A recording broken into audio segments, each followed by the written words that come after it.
Pablo Escobar était un criminel colombien célèbre, principalement connu pour être l'un des plus puissants barons de la drogue de l'histoire. Voici quelques informations clés sur sa vie. Début de carrière. Pablo Emilio Escobar Gaviria est né le 1er décembre 1949 en Colombie. Il a commencé sa carrière criminelle en volant des voitures, puis a évolué vers le trafic de drogue. Le cartel de Medellín. Escobar était le leader du redoutable cartel de Medellín, qui a dominé le trafic de cocaïne dans les années 1970 et 1980. Son cartel était responsable d'une grande partie de la cocaïne exportée vers les États-Unis et d'autres pays. Violence et terreur. Pour maintenir son empire criminel, Escobar et son cartel ont utilisé la violence et le meurtre de manière extensive, tuant des milliers de personnes, y compris des politiciens, des juges, des policiers et des civils innocents. La traque de Pablo Escobar.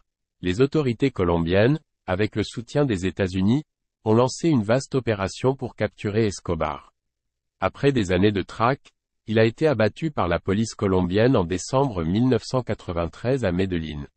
L'héritage. La vie d'Escobar a été largement romancée et a inspiré de nombreuses œuvres de fiction, y compris des séries télévisées populaires comme Narcos. Il reste une figure controversée en Colombie et dans le monde entier, en raison de sa brutalité et de son impact sur le trafic de drogue.